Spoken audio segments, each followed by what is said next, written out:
What if I told you that Minnesota has the highest wealth disparity in the country? That Minnesota ranked 50th on graduation rates for Black and Latinx students? 1 in 4 Minnesotans are in poverty right now. Look around you. It's your neighbors. It's your kid's teacher, your kid's best friend. It's that person that smiled at you on your way to work this morning. What if I told you that 84% of people born in poverty will remain in poverty? That poverty is inherited. But we understand here at United Way that we can end that cycle of poverty when we examine our past. And I get it. Examining and acknowledging the past is hard. It's uncomfortable. It hurts, but it's something that we must do. I spent all of last summer doing exactly that. I went to visit my grandmother in Arizona, and she told me about the day that she was born. She said it was 1928, Oklahoma. She doesn't know the year or the month, but she'll celebrate every January because she understands she's a year older. She'd never known her mother, but she was told that she had the most beautiful brown eyes. The way her grandfather tells it is he'd never known his daughter was pregnant. And he especially didn't know that she was pregnant by a Black kid. He just knew she'd been a problem since the day she was born. He says one morning he woke up, he went out to his shed, and there laid a brown baby girl.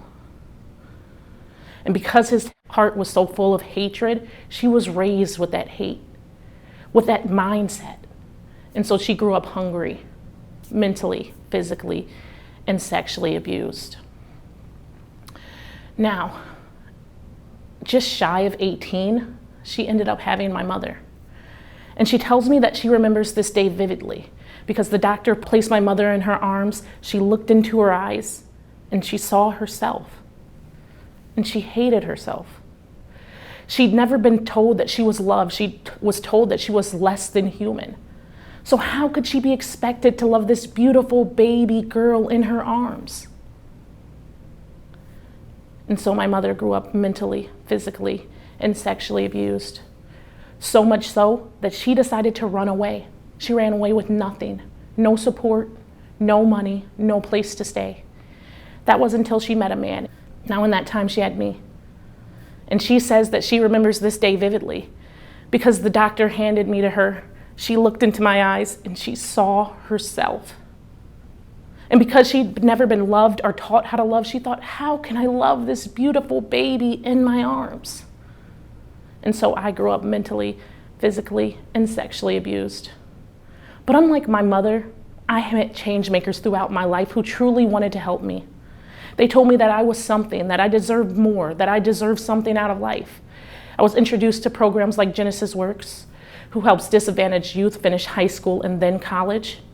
And through that program, I met Miriam Wright of the Children's Defense Fund, who offered me a Beating the Odds scholarship.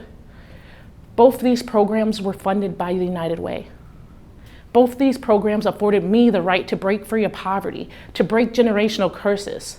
But it's not only that. See, in 2018, I had my own daughter. And when the doctor handed her to me, and when I looked into her eyes, and when I saw myself, I saw my mother, and I saw my mother's mother.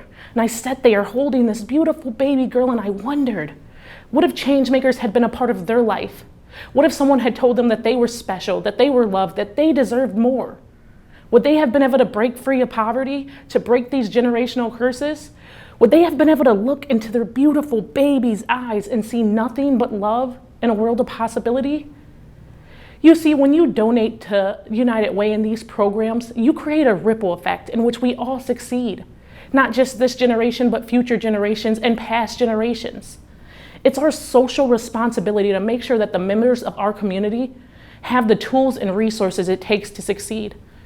And that's why last year, United Way packed over 40,000 backpacks for K-12 students. We funded $315,000 worth of early childhood education grants.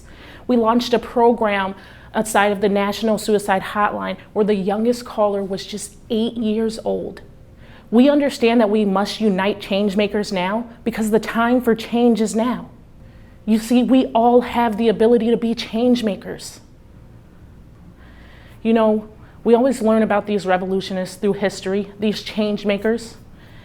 And the thought always comes up, where would I be if it was back then? What would I be doing? And everybody wants to say that they would have marched with Martin. They would have hid with Harriet. They would have been at those Stonewall riots with Martha. And it's great to say, but you don't have to prove it. I'm here today and I'm telling you to prove it. Make direct action. Be a part of change. Be a part of history. Thank you for being a change maker.